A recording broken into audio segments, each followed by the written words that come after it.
तो चलिए इस वीडियो में हम लिए हैं कुछ ऐसे प्रश्न जो एग्ज़ाम में डायरेक्ट आते हैं, ये ऑब्जेक्टिव में भी आते हैं और ये 5 नंबर में भी आते हैं। ठीक है, तो हमारा पहला प्रश्न है कुछ इस प्रकार से है। तो पहला प्रश्न है कि त्रिज्या 4.2 सेंटीमीटर वाले एक गोले को पिघलाकर, किसको पिघलाकर? गोले को पिघलाकर, यानी एक गोला को पिघलाया जा रहा है। ठीक है, एक गोले को पिघलाकर त्रिज्या 6 सेंटीमीटर वाला एक बेलन बनाया गया है। क्या बनाया गया है? बेलन, यानी उसके रूप में ढाला गया है। तो बताइए बेलन का हाइट क्या होगा? बेलन का हाइट क्या हो गया? तो सबसे पहले इस प्रश्न को बनाने समय एक बात का ध्यान रखेंगे कि ऐसे प्रश्न जब आपको पूछे जाते हैं ना, कि जब एक आकृति बदल जाता है कोई दूसरी आकृति में, तो ऐसी स्थिति में क्या होता है कि ऐसी स्थिति में दोनों आकृतियों का जो होगा वॉल्यूम सेम होगा, यानी आयतन जो होगा क्या होगा? तो बराबर होगा। तो चलिए इसको शुरू करते हैं। जैसे हम पहले पिक्चर के माध्यम से आपको समझा देते हैं। जैसे हमारे पास एक क्या था? गोला था। गोला था इस प्रकार से, इसे समझ जाइए कि ये सर्किल नहीं है, समझिए गोला है। क्या है यह? गोला है। ठीक है, तो गोला का जो त्रिज्या यहाँ पर आपको दिया हुआ है वह दिया हुआ है r दिया है 4.2 सेंटीमीटर। इतना सेंटीमीटर का मेरे पास एक गोला था और इस गोला को हम क्या किए हैं? तो इस गोला को हम जो है ना एक जो बेलन में कन्वर्ट कर दिए। ठीक है, ऐसे बेलन में। ठीक है, ये बेलन में इस तरह से ढाल दिए हैं।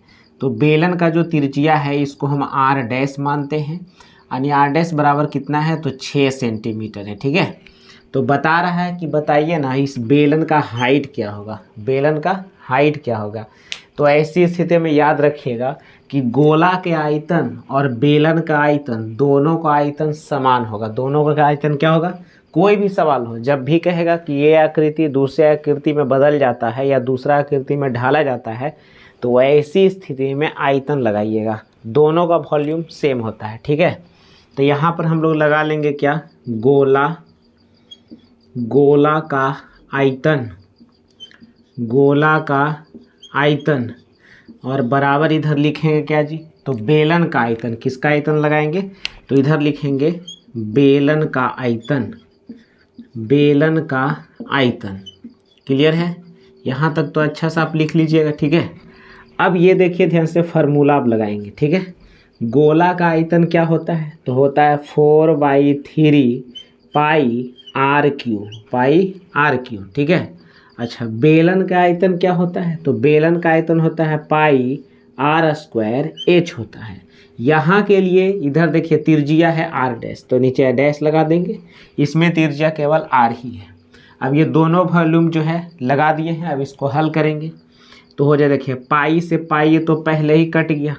अब मेरे पास बचा है 4/3 है ना, गुने r³। तो बोलो r का वैल्यू कितना दिल है? यहाँ पर देखिए r का मान कितना है? तो 4.2। तो यहाँ r के स्थान पर हम रख देंगे 4.2 और पावर 3 लगाएंगे। कोई दिक्कत यहाँ तक नहीं होना चाहिए।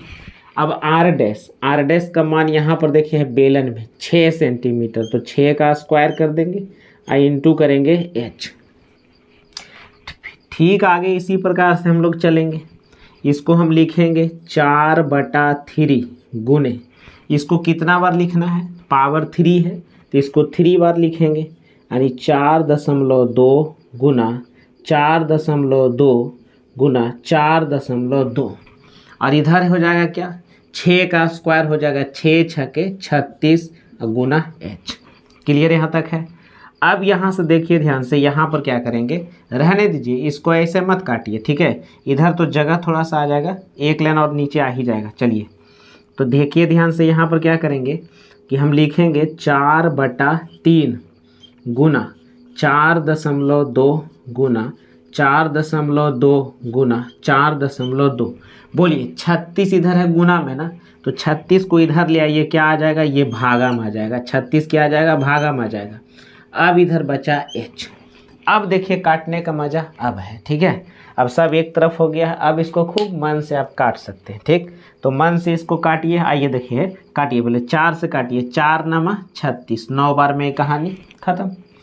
अब इसे देखिए ध्यान से, अब इसको काटेंगे 3 से काटिए, 3 से काटेगा तो 4 42, यानी 1.4 बार में ये कहानी खत्म। ठीक है, फिर इसको काटिए, देखिए 3 तिया 9, 3 तिया 9, तो यहाँ पर कटेगा कौन चीज, 4 तिया 42, यहाँ पर 1.4 बार में खत्म। फिर 3 से इसको काटेंगे, 3 से 4 तिया 42, 1.4। ठीक है, 1.4। अब यहाँ पर देखो ध्यान से, कुछ नहीं बचा है, 14 14 14, 3 बार है ना, यानी 14 का क्यू यहाँ पर आ रहा है, सारा काट दिए। अब इधर साइड में आप लिख लो इधर आराम से, कैसे लिखोगे तो इसी प्रकार से लिख लेंगे।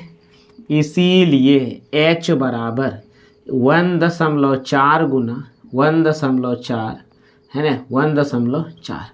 तो चलिए h बराबर क्या होगा, इसीलिए आइए मल्टीपल कर लेंगे। तो 14 का क्यू जो होता है वह 14 क्यू होता है 27 44, तो यहाँ पर हो जाएगा 27 44।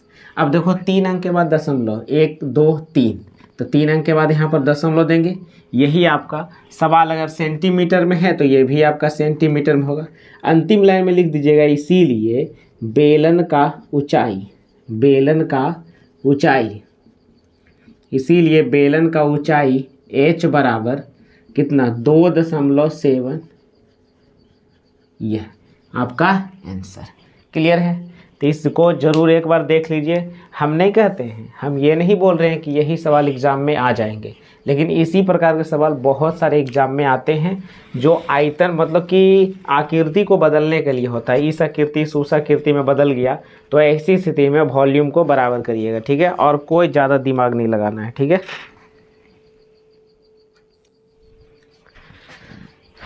अगला प्रश्न देखिए ध्यान से। ये प्रश्न जो है ज़्यादा भी आई है, ये प्रश्न जो है व्हाट्सएप पर कुछ विद्यार्थी हमसे पूछे भी हैं, तो चलिए उनके लिए हम ये वीडियो बना रहे हैं। ध्यान से देखिएगा इस प्रश्न में। ठीक है, इस प्रश्न में जानते हैं पिक्चर आप बढ़िया से बना लीजिएगा तो खूब आपको बढ़िया से बनाने के लिए आ जाएगा। ठीक है, तो सबसे पहले इसमें देखिएगा क्या कह रहा है। कह रहा है कि व्यास 3 मीटर का एक कुआं, समझे, एक हमारे पास कुआं है, उसका व्यास जो है 3 मीटर है। कितना मीटर है, 3 मीटर है। तो चलिए सबसे पहले इसको हम कुआं एगो बना लेते हैं। ठीक है, तो चलिए यहाँ पर हम लोग बना लेते हैं, कुआं एक बनाते हैं, या इधर ही बना लेते हैं, कोई दिक्कत नहीं। आइए, ठीक है, यहाँ ही बना लेते हैं। तो चलिए शुरू करते हैं यहाँ पर। ठीक है, ये जो है व्यास 3 मीटर का एक कुआं हम बना रहे हैं। ये कुआं हम इस तरह का बना दिए। ठीक है, इसका व्यास 3 मीटर है, 3 मीटर है, तो इसका त्रिज्या कितना होगा, तो 3/2 होगा, या इसी को हम लोग कह सकते हैं 1.5 मीटर कह सकते हैं। 3/2 को हम लोग 1.5 मीटर कहेंगे ना, यानी 1.5 मीटर। ठीक है, आगे पढ़ते हैं। एक कुआं 14 मीटर की गहराई तक खोदा गया है, यानी कुआं की गहराई जो है वह 14 मीटर है। तो देखिए यहाँ तक है ना, यहाँ तक देखिए कुआं है आपका। ठीक है, तो ये जो है ना आपको 14 मीटर गड्ढा खोदा गया है। कितना गड्ढा खोदा गया है, तो हाइट बराबर जो है आपका 14 मीटर है। कै मीटर है, 14 मीटर, ये जो पूरा ये कुआं की गहराई है। ठीक है, अच्छा आगे कहता है इससे निकली हुई मिट्टी के को कुएं के चारों ओर 4 मीटर चौड़ा वलयाकार एक वृत्ताकार जो है एक वलयाकार बनाते हुए समान रूप से फैलाकर इस प्रकार बांधा। जैसे देखे कुआं देखे होंगे तो कुआं के चारों तरफ एक मोटा सा लाइन होता है, तो ये पूरा जो है ना कुआं के बाहर जो है इस प्रकार से एक मोटा लेयर यहाँ पर एक लगा दिया गया है। ठीक है, ये इस प्रकार से इस पर एक बांध बनाया गया है। देखिएगा गोल जैसा रहता है, इसी पर लोग जाके बैठे उठते हैं। कुआं आप देखे होंगे गांव में, तो इस प्रकार से जो है ऐसा बना दिया गया है, इस तरीका का कुआं जो है ऐसा। ठीक, और ये बीच में देखिए ध्यान से, ये कुआं का इस प्रकार से ऐसे। ठीक है, ठीक, तो ये कुआं का ऊपरी भाग है जो इस प्रकार से बना गया। देखिए आपको 3D में आपको बना दे रहे हैं इस तरीका से, अब पता चल रहा होगा। ठीक है, इस प्रकार से कुआं का डिजाइन आपको बना दी है, देखो ध्यान से, अब पता चल रहा है अच्छा से। ऐसा कुआं है, जो भी मिट्टी हमको निकला ना, उस सारी मिट्टियों को जो है हम क्या किए हैं, तो इसके चारों ओर जो है बीच में क्या किए हैं, ऐसे फैला दिए हैं। देखिए ध्यान से, यहाँ से क्या किए हैं, ऐसे करके चारों तरफ ऐसे फैला दिए हैं। देखो ये कुआं का ऊपर मुंह दिख रहा है। ठीक, एकदम बढ़िया से फिगर ही तो बनेगा, तब आपको समझ में अच्छा सा आ जाएगा। ठीक है, तो इस प्रकार से देख लो ध्यान से, ऐसे हम बना लिए कुआं। ठीक है, तो इस प्रकार से कुआं का जो चौड़ाई है ना, यहाँ से लेके यहाँ तक की जो चौड़ाई यहाँ से लेके यहाँ तक है टोटल, वह कितनी चौड़ा है? 4 मीटर ही चौड़ी है। 4 मीटर की ये चौड़ाई है कुआं की, जो चारों तरफ जो गोल जो है ना वलय, वो 4 मीटर चौड़ा है। और पहले से तुमको यहाँ पर देखो देल है कुआं का त्रिज्या है, देखो हम ब्लैक पेन से यहाँ पर यूज कर रहे हैं, तो यहाँ से लेके यहाँ तक त्रिज्या आपको पहले से मालूम है कितना है, तो 1.5 और ये देखो ब्लू वाला लाइन है 4 मीटर, यानी टोटल कह दो तो कुआं सहित इतना बड़ा को हम कह सकते हैं टोटल कि ये बड़ी आर बराबर कितना हो जाएगा, तो 4 1 कितना होगा, यानी बड़ी आर बराबर हो जाएगा 5.5 मीटर। ठीक है, बड़ी त्रिज्या। ठीक है, अब जरा से देखो ध्यान से, यही तुम आपसे पूछा ना कि कुआं के ये जो हम ऊंचा जो बांध बनाए हैं एच डैश इसको कहिए, यही हमको तो निकालना है। एच डैश मैंने जो वलयाकार हम चारों पट्टी जो मट्टी से निकाल के जो बनाए हैं ना, उसका हाइट कितना, नहीं मिट्टी कितना मोटा वहाँ पर बना है, यही आपसे पूछ दिया। ठीक है, तो गौर से देखिए, ये तो एक बेलन है ही है, और ये खोखला बेलन है। कैसा बेलन है? खोखला, क्योंकि इसमें देखिए चारों तरफ जो है इस प्रकार से ऐसे है, तो ये खोखला बेलन है। कैसा बेलन है?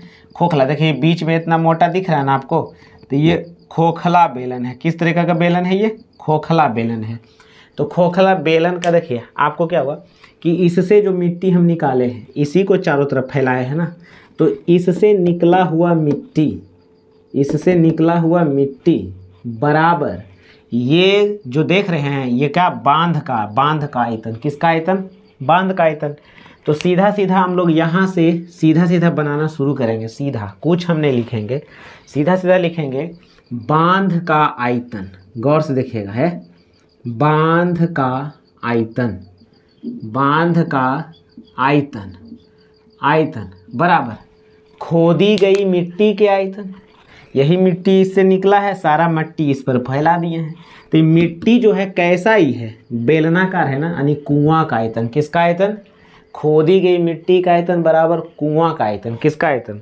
तो यहाँ पर लिख सकते हैं बांध का आयतन बराबर कुआं का आयतन। किसका आयतन? कुआं का आयतन। या तो यहाँ पर आप लिख सकते हैं कुएं से निकाली गई मिट्टी का आयतन, वही बात पड़ेगा, दोनों का वॉल्यूम आपस में क्या होगा? बराबर। अब आइए, बांध कैसा है जी? तो बांध एक आप देख रहे हैं ये खोखला बेलन जैसा है, बीच में खाली है और किनारे किनारे देखिए इतना मोटा मिट्टी लगा हुआ है चारों तरफ। ठीक है, तो ये खोखला बेलन है, तो क्या करेंगे, बड़ा सा बेलन में ये छोटा वाला बीच वाला घटा देंगे, आयतन तो निकल जाएगा। तो होगा पाई, बेलन का आयतन क्या होता है? पाई बड़ी square H dash minus pi छोटी स्क्वायर एच। ये दोनों को एच डैश ही रहेगा, सॉरी दोनों में तो हाइट सेम है ना। ये खोखला बेलन जैसा लग रहा है, ये देखो इतना मोटा है, तो बड़का सर्किल में छोटा सर्किल वाला घटाएंगे और हाइट बराबर तो इतना ही ये है। सीधा कहे तो खोखला बेलन का आयतन लगा देंगे। ठीक है, कि बड़का बेलन में छोटा बेलन का वॉल्यूम घटाएंगे, तो बराबर क्या हमें आएगा? तो आएगा इससे जो मिट्टी निकला, यानी कुआं का आयतन क्या होता है?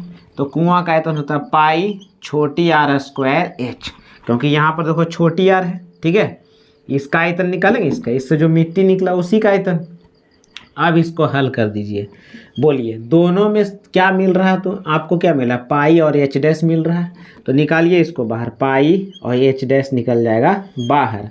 अब पाई एच डैश निकला तो यहाँ बच जाएगा बड़ी आर स्क्वायर और यहाँ पर बच जाएगा छोटी आर स्क्वायर, ऐसे ब्रैकेट में बंद कर देंगे और बराबर हो जाएगा यहाँ पर पाई आर स्क्वायर और यहाँ एच हो जाएगा। ठीक है, बोलिए ध्यान से, पाई से पाई क्या करेंगे? समाप्त कर लेंगे। ठीक है, अब यहाँ पर एच डैश इसी को निकालना है, दिमाग में एकदम रखते रहिएगा।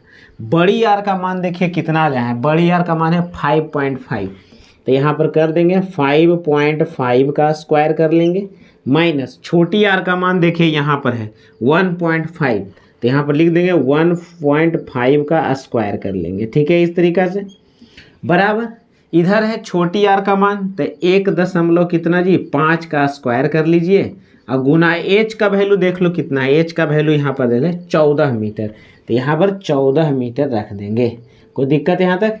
कोई प्रॉब्लम नहीं। अभी हम सिर्फ जो है वैल्यू पुट किए हैं, अभी हल नहीं किए, ठीक है। अब इसको देखिए हल करते हैं, गौर से देखिएगा, ठीक। तो यहाँ पर देखिए ध्यान से एच डैश हो गया है ना, बड़ी ब्रैकेट शुरू। अब बोलिए 55 का स्क्वायर करेंगे, या तो यहाँ पर जानते हैं ए स्क्वायर माइनस बी स्क्वायर से भी आप चल सकते हैं, ठीक है। लेकिन चलो 55 के ये स्क्वायर कर दो तो हो जाएगा 30.25 है ना, 30-25 होगा। इसको स्क्वायर करेंगे तो हो जाएगा 2.25 बड़ी ब्रैकेट बंद। अच्छा इधर स्क्वायर करेंगे तो होगा 2.25 और गुना हो जाएगा 14। गुना कितना होगा 14। अच्छा अगला लाइन में देख लो ध्यान से, अब एच डैश है और गुना, ये दोनों को घटाइए, घटाने पर आपको कितना आएगा 0.25 30 में से 2 चल गया तो कितना बचेगा 28 बचेगा, यही बचेगा ना। अच्छा अब इधर देखिए ध्यान से क्या करेंगे, गुना उधर करना है तो इधर बचेगा 2.25 गुना 14, ठीक है। अब यहाँ पर देखो ध्यान से, भागा भी आपको देना है तो देखो है, यहाँ क्या करेंगे ना, अगले लाइन में देख लीजिए, एक लाइन तो आ ही रहा होगा। अब यहाँ पर देखो अगले लाइन में एच डैश बराबर यहाँ पर हमको लग रहा है ना, काटिए नहीं यहाँ पर, क्यों आप वो एक लाइन ज़्यादा कर रहे हैं, ठीक है। यहाँ 14 है, यहाँ 28 है, तो काट दीजिए ना, देखिए लीजिए ब्लू पेन यहाँ पर यूज कर लेते हैं। तो यहाँ पर काटिए, 14 से काटिए, 14 28। अब 2 एन है गुना, तो उनने क्या हो जाएगा भागा में हो जाएगा। तो बोलिए एच डैश बराबर क्या आ जाएगा 2.25, 2 एन गुना तो 2 इधर क्या चलेगा भागा में चलेगा। अब यही आपका जो है फाइनल आंसर आने वाला है, यही आपका क्या आने वाला है फाइनल आंसर आने वाला है। तो इसीलिए लास्ट में लिख देंगे कि एच डैश बराबर कितना भाई जी आया है 2.25/2 आया। अब इसको जो है भागा आप दे दीजिएगा तो कितना आ जाएगा, करिएगा तो आएगा 1 दशमलव, फिर 1, फिर 2 दूना 4, फिर 1 बचेगा 2 पचे 10, यानी इतना मीटर आपका जो है ये आंसर आ जाएगा। यानी बांध की जो ऊंचाई आ जाएगी 1.125 आएगी, 1.125 उतना मीटर आ जाएगा। तो पहले जानते इसको पिक्चर को खूब बढ़िया से देखिए, ठीक है। पिक्चर को ही बनाने के लिए अगर नहीं आएगा तो फिर ये मैथ बनेगा ही नहीं, ठीक है। तो खूब बढ़िया से देख लिए, ये 5 नंबर का मैथ है, ठीक है।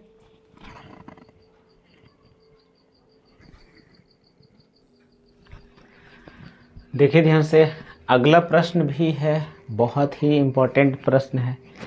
तो देखिए इसमें इस प्रश्न में कहता क्या है, कहता है कि 2.4 सेंटीमीटर ऊंचाई और 1.5 सेंटीमीटर व्यास वाले, याद रखना ये आपका क्या दिया हुआ है तो व्यास दिया हुआ है, कि एक ठोस बेलन में, कोची में ठोस बेलन में। तो सबसे पहले यहाँ पर हम लोग क्या कर लेते हैं ना कि एक ठोस बेलन हम लोग बना लेते हैं, ठीक है। एक ठोस बेलन इस तरीक़ा से, एक ठोस बेलन हम लोग बना लेते हैं, ठीक है। एकदम जल्दीबाजी नहीं, ठीक है। एक ठोस बेलन हमने बना लिया है, ठीक है। इसका जो हाइट है, इसकी जो ऊंचाई है h बराबर जो है ना 2.4 सेंटीमीटर है, और इसका व्यास जो है 1.4 सेंटीमीटर है। तो इसका रेडियस कितना होगा, त्रिज्या इजकल टू इसका आधा होगा 1.4/2, तो इसको आधा करेंगे तो 0.7 मीटर होगा, है ना। 2 से कट जाएगा 0.7 मीटर, 7 दूनी 14, 1 अंक के बाद दशमलव। अब यहाँ पर कहता है कि इसी ऊंचाई के, इसी व्यास वाली एक शंक्वाकार खोल काटा गया है। इसमें ना एक शंक्वाकार खोल काटा गया, ठीक है। तो शंक्वाकार खोल देखिए ध्यान से, कुछ इस प्रकार से ऐसे है, ये शंक्वाकार खोल इसमें ऐसे काट लिया गया, ठीक है। ये वाला जो खोल आप देख रहे हैं पूरा ओखली जैसे ही पूरा है ना, पूरा ये हम खाली कर दिए, पूरा हम इसको काट के इस तरीक़ा से गड्ढा इसमें हम कर दिए हैं। शंक्वाकार खोल एगो इसमें हम क्या कर लिए हैं, काट लिए हैं, ठीक है। तो कहता है कि शेष बचे, अब शेष मेरे पास बचा क्या, तो शेष मेरे पास बचा है एक नीचे पेंदी में ये ब्लू कलर का एक नीचे बचा, ये पेंदी वाला एक सर्कल बचा, और ये किनारे किनारे चारों तरफ किनारा ये बचा, किनारा ही बचा ना, ये वाला पूरा ये चारों तरफ का किनारा बच गया, ठीक है। तो कह रहा कि बताइए ना इसमें जो शेष बच गया है उस ठोस का पृष्ठीय क्षेत्रफल ज्ञात करिए, सरफेस एरिया ज्ञात करना है।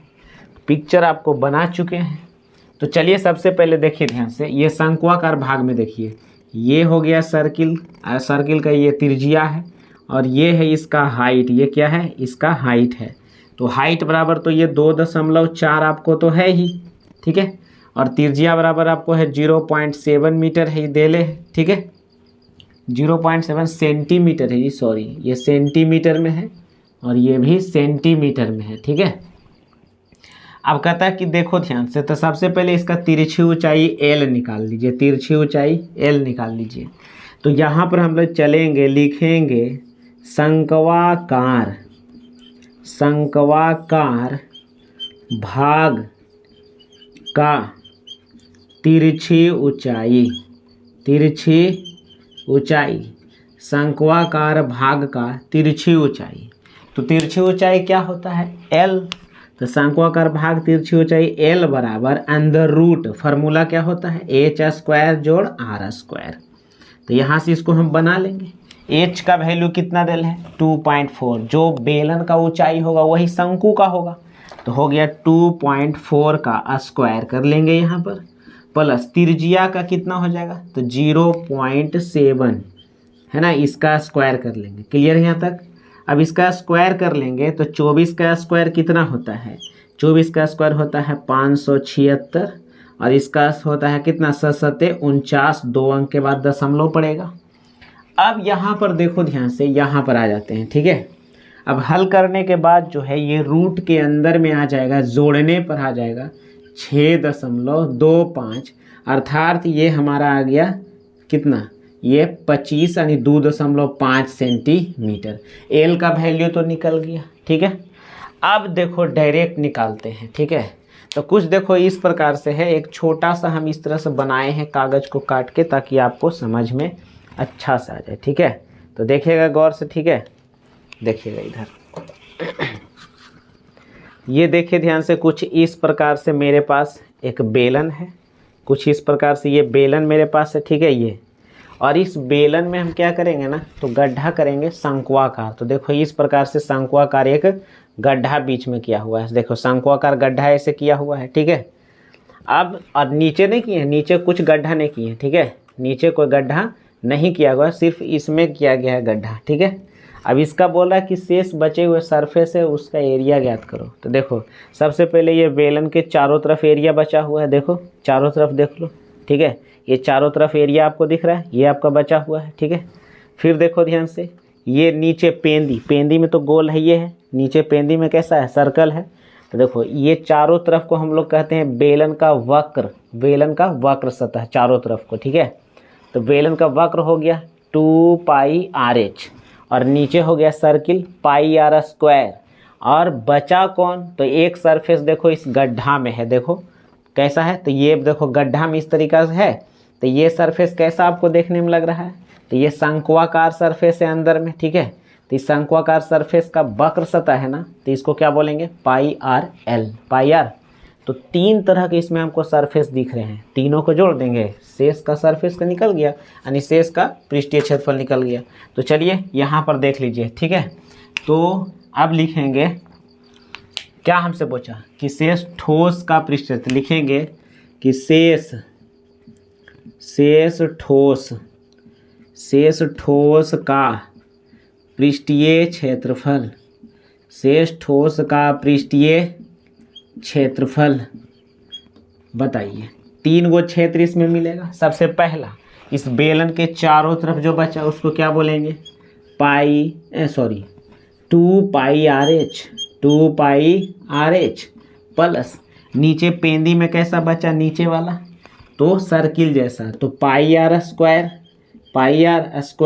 प्लस अब एक जो है ये वाला, ये देखो ये वाला है ना शंक्वाकार भाग अंदर में बचा, जब भी दिखाएं पिक्चर में आपको फोटो भी डायग्राम बना के दिखाए ना हाथ में लेके, तो उसमें बचा πrl। ये सब को हल कर दीजिए, आपका आंसर आ जाएगा, ठीक है। अब चलिए इसको हल करेंगे तो देखिए सब में कुछ ना कुछ मिल रहा है, πr कॉमन है ना, तो पहले πr को कॉमन ले लीजिए, ठीक है। तो यहाँ से πr निकल गया तो बचा 2 और h बचा, तो यहाँ पर 2 और h लिख लेंगे प्लस πr बाहर आ चुका है, सिर्फ r बचा है, ठीक है, प्लस यहाँ पर πr निकल चुका है तो बचा सिर्फ l, ठीक है।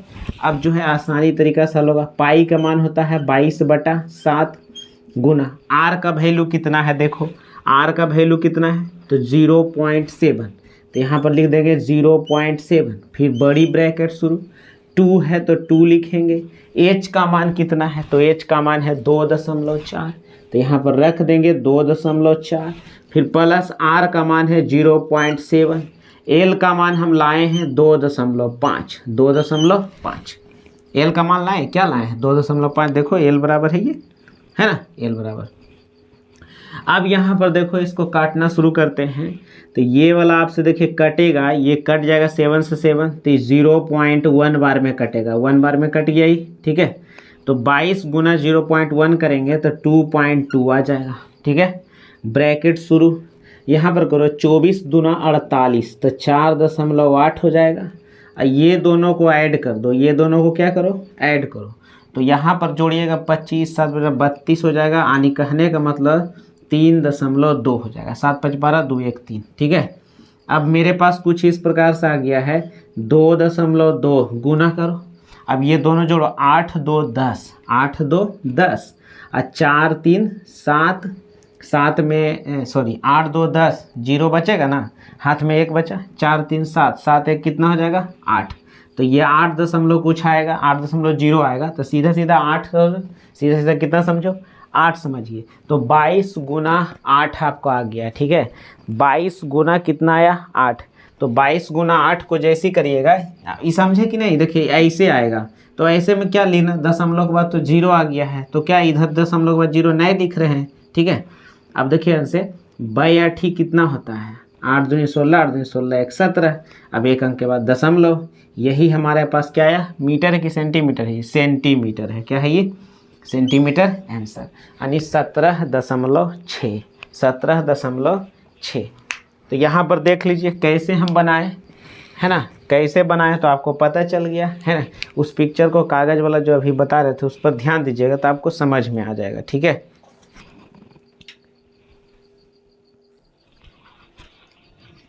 देखिए अगला प्रश्न जो हमारा दिया गया है ना, ये भी मेंसुरेशन का ही है, ये सवाल भी आपको बहुत इम्पोर्टेंट है, तो देखिएगा बढ़िया से इसको, ठीक है। कह रहा है 6 मीटर चौड़ी और 1.5 मीटर गहरी एक नहर में पानी जो है जाता है, नहर का मतलब समझ रहे हैं, नाला बड़ा सा उससे जा रहा है। अब नाला देखे होंगे कैसा होता है, तो ये होता है घनाभाकार, कैसा होता है घनाभाकार। तो सबसे पहले इसका पिक्चर वहीं बना लेते हैं, ठीक है। घनाभाकार होगा नहर, तो इस प्रकार से हमारा एक नहर है, इसी से ना हम अपना खेत पटा रहे हैं, गौर से देखिएगा, ठीक। ये हमारा नहर है इस तरीका का, और इसी से जो है खेत में पानी जा रहा है, ठीक है। इधर से पानी ऐसे एंट्री मार रहा है, ठीक, ऐसे, इधर खेत में इधर पानी इधर निकल रहा है, नहर इस प्रकार का है, ठीक है। ऐसा एक नहर है जो इस तरीक़ा से जा रहा है, पानी उधर निकल रहा है खेत में, और खेत में जा रहा है, तो खेत भी आप जानते हैं कि खेत कुछ इस प्रकार से होते हैं, लंबे चौड़े खूब होते हैं इस तरीक़ा से, ठीक है। खेत भी आपका कुछ इस तरीक़ा से होता है, समझे कि नहीं, ऐसा खेत होता है ऐसा। यही आपका ज़मीन जो है इसी में सिंचाई करना है, क्या करना है सिंचाई करना, सारा पानी जो है इसी में जा रहा है, सारा पानी इसी में जा रहा है। तो बताइए कि अगर हम इस नहर से ना पानी को जाते दे रहे हैं 30 मिनट तक, कै मिनट तक, तो बताओ कि खेत का कितना क्षेत्र आपका पटेगा, यानी खेत में कितना क्षेत्र में पानी जो है, क्षेत्रफल में हमको बताना है, ठीक है। और खेत में हमको पानी कितना चाहिए जी, तो खेतवा में हमको पाना चाहिए 8 सेंटीमीटर गहरा पानी। ऐसा ही खेत पटा के नहीं जाना है, चालू कर देना है, और खेत में जो पानी का स्तर होगा ना वो 8 सेंटीमीटर ऊंचा होना चाहिए। यानी खेत का जो ये हाइट है आपको, ये हाइट आपको खेत का देल है 8 सेंटीमीटर, कै सेंटीमीटर 8 सेंटीमीटर, पूरा एकदम पटना चाहिए, एकदम ऊपर से बाहर जाना चाहिए पानी, ठीक। तब बताइए कितना एरिया छेकेगा, 8 सेंटीमीटर होते होते कितना पानी भरेगा, यही आपको क्षेत्रफल निकालना है, ठीक है। तो सबसे पहले यहाँ पर हम क्या कर लेते हैं ना, तो देखो ध्यान से, अर्थात 30 मिनट में जितना पानी बाहर निकला होगा उतना उधर भिंगा देगा। तो इसका क्यों नहीं हम ऐसे कर लेते हैं कि 30 मिनट में जितना ये निकलेगा इससे पानी, उसका नहर का आयतन बराबर पटाए गए क्षेत्र के क्षेत्रफल, यानी पटाया गया जैसे यहाँ पर है ना सिंचाई किया गया तो सिंचाई गए क्षेत्र का क्षेत्रफल, नहर का आयतन बराबर सिंचाई किए गए क्षेत्र का क्षेत्रफल। तो यहाँ पर देख लो ध्यान से हमारे पास क्या क्या है। 6 मीटर चौड़ा नहर है, तो आइए गौर से जल्दी, 6 मीटर चौड़ा है तो बोलिए चौड़ाई बराबर आपको दिल है कै मीटर, 6 मीटर, ठीक है। गहराई नहर का कितना दिल है जी, हाइट बराबर, तो आपको दिल है 1.5 मीटर, 1.5 मीटर, ठीक है। आइए देखो यहाँ से यहाँ जो दिल है ना ये चाल ही आपका, ठीक है, जो वो दिल है। तो देखो यहाँ पर लिखेंगे चूंकि नहर में पानी की चाल जो है, पानी की चाल आपको दिल है, पानी की चाल बराबर है 10 किलोमीटर पर घंटा के रफ्तार से चल रहा है। तो लिखेंगे चूंकि 1 घंटा में है, 1 घंटा में नहर में पानी की लंबाई, तो 1 घंटा में 10 किलोमीटर इतना पानी निकलता है जी, 1 घंटा में 10 किलोमीटर इतना। तो हम 1 घंटा बराबर 30 मिनट ना 60 मिनट होता है ना, तो 1 घंटा को ही यहाँ पर दो ना 60 मिनट भी आप कह सकते हैं। तो इसको आइए ना 1 मिनट कितना होगा, तो 1 मिनट में नहर में पानी की लंबाई बराबर 10 किलोमीटर है, तेरा मीटर में कन्वर्ट कर दीजिए ना, तो मीटर में करने के लिए 1000 से गुना कर दीजिए, तो इतना मीटर हो गया। और बताइए अगर 60 मिनट में इतना मीटर तो 1 मिनट में कितना मीटर, तो 60 से ये भागा हो जाएगा, 60 से भागा। हमको चलाना है नहीं, आधे घंटा हम चलाइबे करेंगे, आधा घंटा तक मशीन चलेगा, ठीक है। नहर तो आधा घंटा तक पानी जाएगा, तो इसीलिए कर देंगे ना, इसीलिए कि 30 मिनट में कितना होगा, तो 30 मिनट में नहर में पानी की लंबाई बराबर, ये ऊपर गुना कर दीजिएगा, देखिए 1 0 से 1 0 काट दीजिए अभी, ये नहीं तो रहने दीजिए, अगला लाइन हम काटिएगा, बड़ी सुंदर से कटेगा, समझे। 3 दूनी 60 है, इसी हमको दिख रहा है, ठीक। तो यहाँ पर देखो 1 2 3 1 4 0 ऊपर में हो जाएगा, अब बटा नीचे हो जाएगा 60, अब गुना 30 मिनट बोले तो 30 से गुना, बोलिए 30 से काटिएगा 3 दूनी 60 है, 2 से काट दीजिएगा तो कई बार में, ये 5000 बार में आपको ये खत्म हो जाएगा। अर्थात आप कह देंगे 5000 जो है मीटर इसका लंबाई है, नहर का लंबाई है। तो नहर का देखो लंबाई मिल गया, चौड़ाई मिल गया, ऊंचाई मिल गया ना। तो सीधा सीधा डायरेक्ट अब इसका नहीं निकाल सकते हैं, देखिए अब इसको हम बना लेंगे तुरंत। अब क्या लगाएंगे, लिखेंगे नहर का आयतन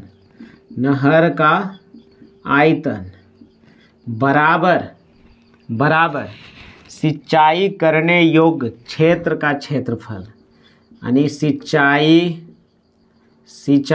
करने योग्य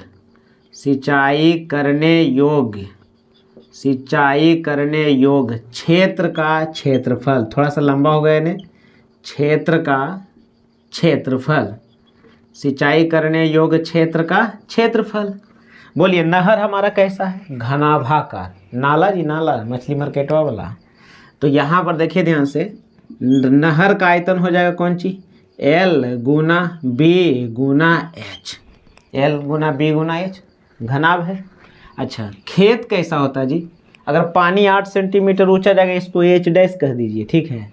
तो पानी जाएगा तो खेत में भी तो वही होगा, इसका भी होगा L डैश, चौड़ैया हो जाती है एक कोची B डैश, तो यहाँ हो जाती का L डैश गुने B डैश गुने H डैश, ये हो जाएगा। दोनों को वॉल्यूम बराबर है ना, वो आधा घंटे तक जितना पानी निकलेगा खेत उतना पड़ जाएगा, तो दोनों वॉल्यूम बराबर है।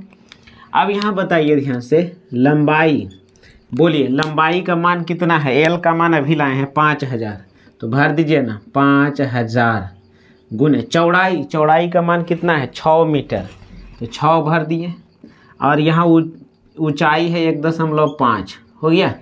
अब देखो ध्यान से यहाँ पर हम क्या करेंगे ना कि L डैश गुना B डैश नहीं पता, हमको एकदम नहीं पता है।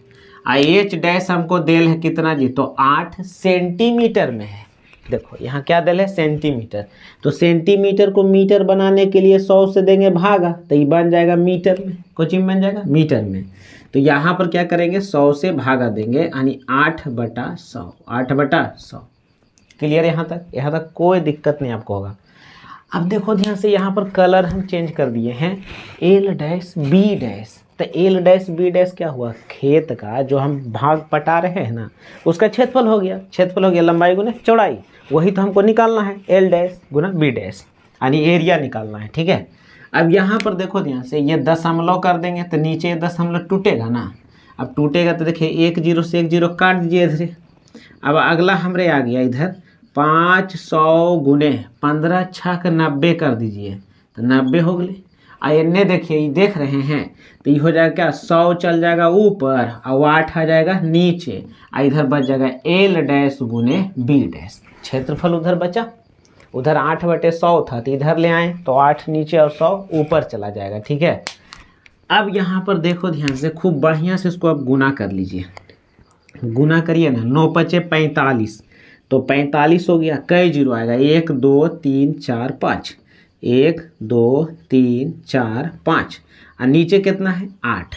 अब भागा दीजिए, यहाँ एल गुना एल बी डैश लिख दीजिए, वो क्षेत्रफल है। ठीक है, तो इसको अब इधर कर लेते हैं, जरा सा आंसर अब आने वाला है, एल डैश बी डैश बराबर 8 से इसमें भागा दीजिए। ठीक है, पहला कटेगा, 8 5 40, 5 बच जाएगा ना, 5 बच जाएगा, 8 5 40, 5 बचेगा। ठीक है, फिर 8 6 48, 2 बचेगा, फिर 8 दूनी 16, फिर 4 बचेगा, फिर 8 5 40, फिर 00। यानी इतना कौन चीज आ गया जी, मीटर। तो देखिए ये है ना, ये कौन चीज दिल है, क्षेत्रफल, यानी हमको आ गया क्षेत्रफल, जो हम सिंचाई करने वाला निकाल रहे थे वो हमारा क्षेत्रफल है, कौन चीज। अच्छा, यहाँ पर देखिए क्षेत्र का क्षेत्रफल लिख दीजिए, क्षेत्रफल नहीं जी, सिंचाई करने योग्य क्षेत्र का आयतन यहाँ पर होगा, क्या होगा ये, आयतन। सॉरी यहाँ पर थोड़ा सा देख लीजिएगा, क्योंकि अभी हम क्षेत्रफल लिखे थे तब हमको याद आया फार्मूला, तो एल गुना बी गुना एच लगाए हैं, और यहाँ पर हम क्षेत्रफल लिख दिए थे, तो यहाँ पर आयतन होगा, क्या होगा, आयतन। ठीक है, क्योंकि ये भी एक घनाभाकार है और ये भी एक घनाभाकार है, दोनों आयतन बराबर। अब तो इसका लिख देंगे 5 6 2 5 00 इतना मीटर, ये हमारा आंसर। ठीक है, तो इस प्रकार से देखिए ध्यान से कैसे, तो पिक्चर को पहले खूब बढ़िया से बनाइए तो अपने समझ में आ जाएगा। यानी 30 मिनट में कितना पानी कोई बाहर फेंकेगा ना, तो जितना पानी बाहर फेंकेगा वो उसमें जाएगा, तो उसका आयतन इसका आयतन दोनों तो बराबर हो जाएगा। तो ठीक इसी प्रकार से थोड़ा यहाँ पर गलती हो गया, यहाँ पर क्षेत्र का क्षेत्रफल नहीं बल्कि यहाँ पर आयतन होना चाहिए था। ठीक, मैंने कितना सिंचाई कर रहा है उसका वॉल्यूम निकलेगा, पानी जाएगा तो। ठीक है, तो देख लीजिए।